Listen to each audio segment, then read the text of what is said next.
and impact is inevitable. So we ask that you don't just watch, engage with us. Don't just listen, but learn with us. And don't just sit back. Come take a seat at the table, because we are just getting started.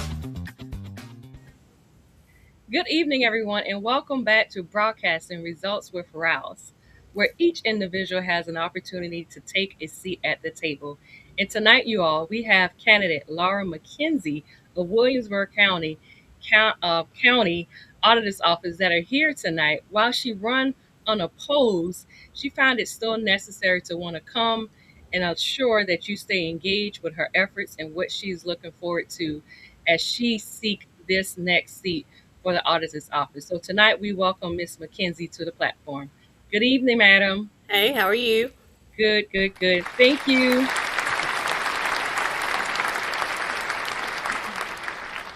Thank you again for being willing to come on the platform tonight.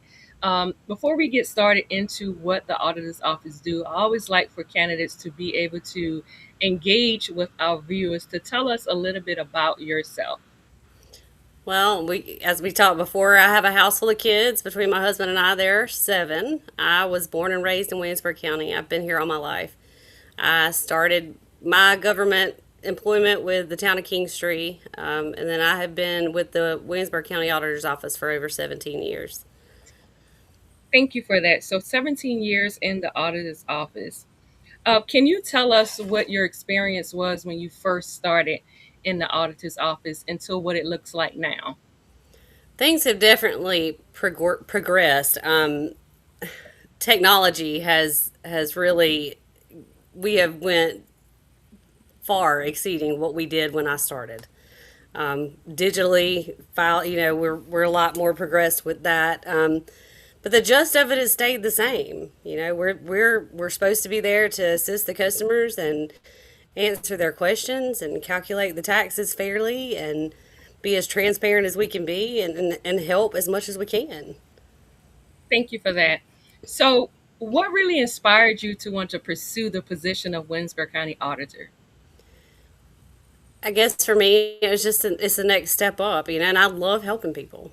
I love my customers that come back to me over and over again, and it genuinely brings me joy that I can help them in some way, and I do feel like it makes a difference. Thank you. You are just tuning in and you have any questions as it relates to the auditor's office, I ask that you please drop them in the comments area and we'll periodically look over and do our best to answer your questions tonight. And so we want to move on into the auditor's office, Ms. McKenzie. If you could, so that the citizens can get a better understanding about the auditor's office, can you explain what the auditor's office do? It really is a lot. So generally, we value and calculate taxes on cars, trucks, trailers, big trucks, airplanes, documented vessels, boats, motors. We furniture fixtures for businesses, but I think one of the most important things that we do for our citizens that helps is we offer the state offers homestead exemption, and we process those exemptions. We take those applications. We help our disabled veterans with their exemptions for their vehicles and their homes, and then of course, we calculate the property real estate taxes for all the real property and provide figures to county council and the county supervisor to calculate our budget, and also to the municipalities and to the school districts. Okay, so when I hear about the auditor's office, I also hear sometimes the people confuse the auditor's office, the treasurer's office, and the assessor's office. Can you kind of break down in your own way the difference between these offices, please? Sure. So, and I can't tell you everything the treasurer's office does Sure. because I'm not there. But generally, the main thing they're going to do is collect your payments, and they're going to distribute those funds how they're supposed to be distributed. The tax assessor's office, they maintain the tax records for real property. So they're the ones who value those properties. They're the ones that you would go see to get your legal residency discount. Then they would, any changes that have to be made, then they send to our office and we process those and actually put the bill in your hand. But generally, any changes that are made on real estate have to start in the tax assessor's office. Okay. So What are some common issues that you feel like you've seen over your 17 years? If I got that number right, I wrote down. What are some issues or concerns that you have seen that residents usually face when they come to pay their taxes or deal with their vehicles?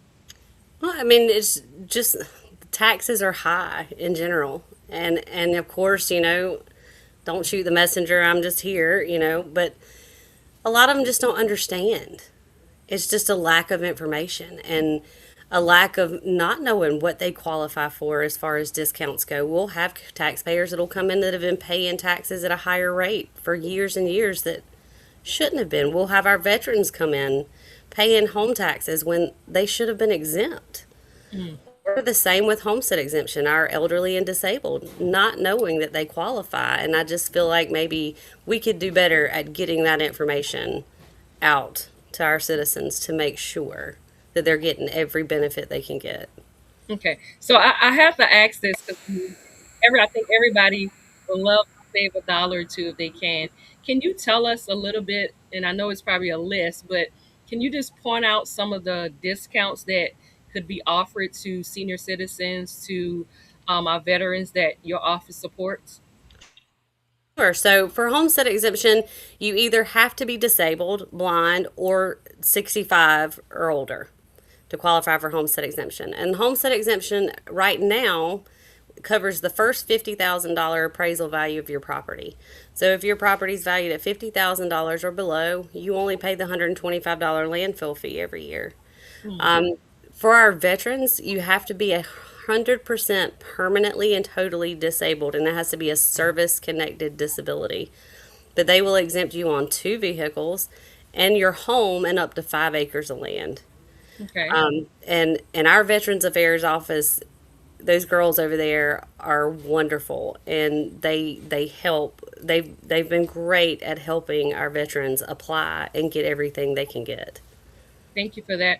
So, when I think about the auditor's office, as you was just mentioning that, why do you truly believe that this office that you're in is important for the overall function of government? Like I said, we're here, and we can inform you, and we can help you, and we can help direct you. And as I said before, we provide figures to county council, which determines your millage, our tax rates. We provide those numbers to the school district and the municipalities. They also use that to determine your tax rate. So kind of without us and without our figures, budgets really wouldn't be very accurate. Thank you. So and I want to just make sure for the viewers, especially for those in Williamsburg County, because sometimes when we get those tax notices, most people kind of want to know, like, how does the breakdown happens? How is it calculated? So could you explain kind of to residents to understand about how the taxes are calculated in Williamsburg County? Yeah, I mean, you have it broke down, and if you look, usually on your notice, it's on there. So, how much goes to general fund, and how much goes to debt service, how much goes to the fire department. A lot of your biggest part of your taxes are going to the school district. Um, and it's hard for me to split it out as a whole, as a general, because everybody's is different. Yes. But generally, like I said, when the treasurer's office collects that money, they disperse all that money out to each entity. So there is a section for fire, there's a section for the landfill, there's and tech. So a little bit of money goes a little bit, a bunch of different places. Different areas. Thank Yeah. you for that. Again, you all, if you are just tuning in, we are here learning about the Williamsburg County Audit Office, and we have tonight Miss Laura McKenzie with us. And so if you have any questions, we ask that you please drop them in the comments area. So Ms. Laura, as we move along, do you believe government office should do more education about public service to the citizens, not just during election time? Most definitely. I think it should be a year-round thing. I think there should be Q&A sessions or just meeting at church groups or what have you, even if it's handing out pamphlets. I would much rather you come to me and ask me a question just to see if you qualify, and I'd rather me tell you no than you pay taxes for 10 years at a higher tax rate and not be able to get your money back, or you Absolutely. lose your money. So, and that's what we're here for. That is my job, is to serve the citizens of Williamsburg County. Thank you for that. So 17 years you've been in government.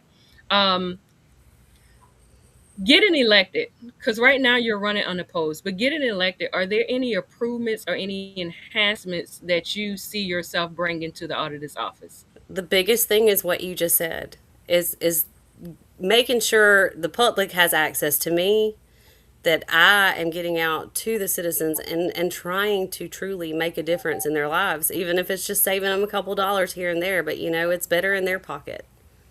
Absolutely. So, what approach, when you talk about the citizens, what approach do you see yourself taking to make the citizens feel more heard or yet respected when they're coming to see Miss Laura and or her staff? Being available. If you come in to see me and I'm there, you're free to walk in my office. I will take the time. I will. And like I said, getting out into the community and making that effort. I think just making the effort would make a huge difference and huge strides in how somebody feels about the government if they can see me trying to help. Absolutely. So, across the country, that is, and right here in our state, and yet locally, many citizens are calling for transparency, and even accountability in government itself. What does transparency mean to you? I see no reason why I can't be completely transparent in our office with everything I do or we do in there. There's no reason that a taxpayer shouldn't be able to walk in and say, "Hey, why'd you do this?" or "What did you do this for?" or "What's this money for?" or "Where's this going?" It's the public's money. I should be able to answer those questions and tell them exactly what they want to know without hesitation. They deserve to know. They're entitled to know just as I am. Absolutely.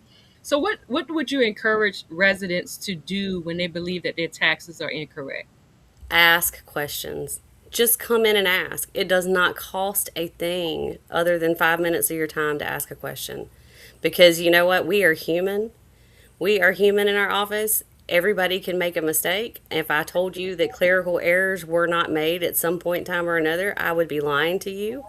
So there is the chance that if they're high and they don't seem right, come and question it because Absolutely. it may be something we need to revise.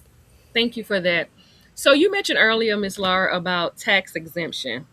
Can you briefly tell us again when we're talking about seniors, how can they, what do they need to do to apply for this? And if you can share with that. Sure. The only thing that you need to qualify for homestead exemption, like I said, was the age or disability, which is 65 or older, or on disability or blind.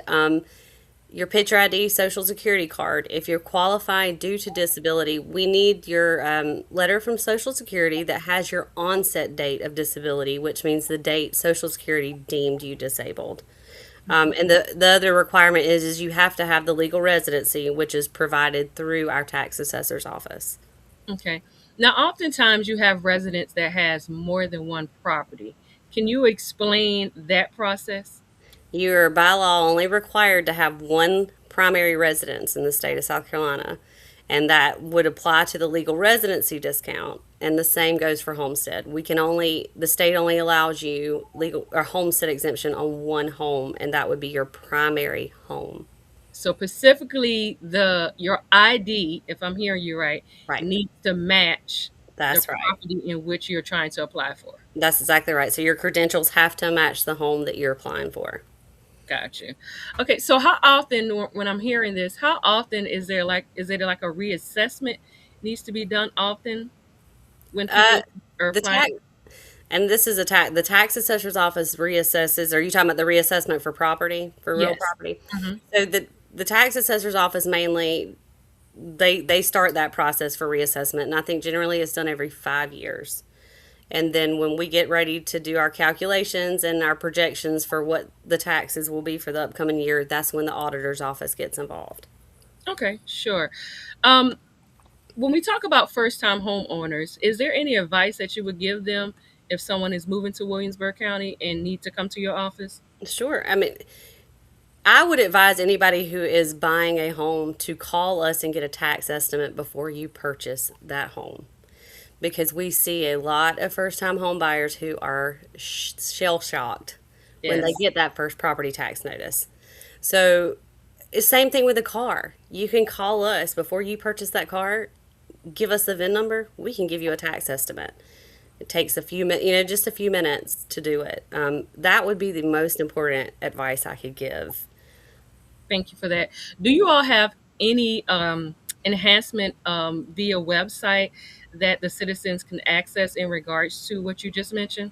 We do not yet, Okay. but that is something that we have been in discussion with our software company about getting that added to our county website, so you can go on there and get a estimate on vehicles or real estate when we're not available to do so. Okay. So I want to ask, like, individuals sometimes when they get their tax notice, specifically for vehicles, most times, if I'm not mistaken, they can come into your office to determine whether, I guess if I'm saying it right, they can get a discount. Right. Can you kind of tell us about that process? It's called a high mileage discount, and generally it's 15,000 miles per year. So for a 2026, you'd have to have 15,000. For a 2025, it would be 30,001, and then it just goes in 15,000 mile increments. So is there like a cutoff after a certain point in regards to the mileage? Yeah, so once a vehicle reaches 15 years old, it no longer qualifies for high mileage. And it's automatically taxed as low as it can go. So that's where I tell people it doesn't matter whether it's a Pinto or a Rolls Royce. If it's 15 years old, it's taxed the same value. Gotcha. Now, is that specifically on vehicles? Is there anything else on, like, I know you mentioned like boats or anything. Is that still the same? Yeah, it is specifically to vehicles. Now, Okay. boats, once they reach a value of $500 or below, boats and motors, we do not tax them anymore. They're tax exempt. Really? Yeah. So how is that? Does that apply for like mobile homes? No, this is just on watercrafts. Okay, just watercrafts. Yeah. Okay. Um, I guess too, what roles, because it's important that people, I love what you mentioned about transparency, being able to know that they can come into your office and, speak with you and or your staff. And that's just the rapport that you want to continue to build as you seek this office. But what role do you believe the residents themselves play in helping to strengthen the county and local government? And I know it's hard for them to be patient, and understanding with us, but you do ask that, but whenever I can share some information with somebody, if they could pass that along to the next person, even if it's as simple as saying, "Hey, go up there and see if you qualify." I think we should be helping each other out. So there may be Absolutely. somebody who misses some information directly from us that could pass it along and share it with their neighbor or a friend. So certainly, if I say, if you have a problem with the auditor's office, go down and see Ms. Laura. I Yeah, can assure you that her and or her staff will better help and or serve you in any capacity. most definitely. Thank you for that. So while I mentioned residents, how important do you believe collaboration between county departments and elected officials are? I think it's very important. We work closely with our treasurer, tax collector, and the tax assessor's office. And I mean, we also work with finance, but on the daily, we all communicate with each other at some point.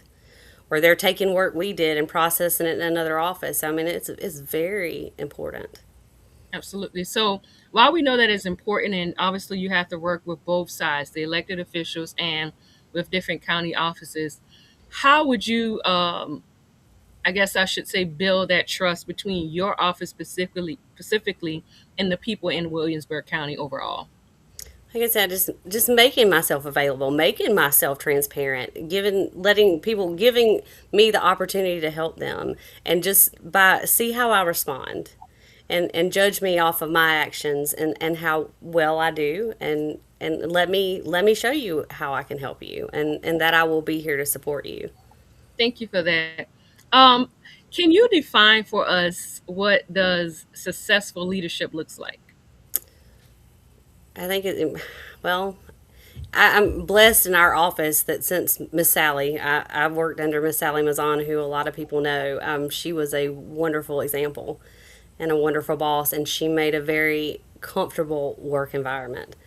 So in our office, yeah, we're friends, and everybody genuinely cares about each other, and we have a good group of people. But at the same time, if something needs to be handled, it needs to be handled. Absolutely. And but there's a right way to do it. So, Right. and I think that's why things have worked in our office so well over the years. Thank you for that. Now, Ms. Laura, you don't have opposition for this upcoming June primaries. Is that correct?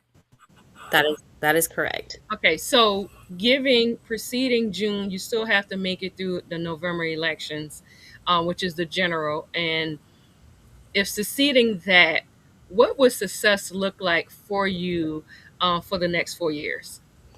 To act as the auditor and to do a good job. You all, if you have any additional questions, Constituents. if you have any additional questions, we ask that you please drop them in the comments area. Ms. Laura, you went out just a little bit. I'm sorry. Yes, so I'll ask that question again. What does success looks like for you the next 4 years? To be able to serve as your auditor and to do a good job by our citizens, have my staff also do a good job, and to be able to help as many people as we can. I would love to get out to more people to reach out for homestead exemption and our disabled veterans to help them. Thank you. So the homestead exemption, if I'm making sure I'm correct on that, the person needs to be 65 of age, correct? And let me specify 65 of age the preceding tax year. So for 2026 taxes, you would have had to have been 65 as of December 31st, 2025. Okay. Okay. So most people will be 66 the first year they qualify. Absolutely. Okay. So I definitely appreciate the information that you've shared here tonight. I think is always a good, again, as I mentioned in the beginning, that candidates such as yourself that doesn't have opposition is still willing to come and take a seat at the table so that people can learn more from you, and they can be able to better serve or engage in the process with you for the next 4 years. So I do want to thank you for that. However, I do want to give you an opportunity to share any message that you will leave for the people of Williamsburg County here tonight. Yeah, I'm very, very grateful to have this opportunity. I am thankful, and I feel very lucky and blessed, not just for the job, but be able to serve our citizens. And I want to reiterate, my door will be open. And if you need me, do not hesitate. Come see me.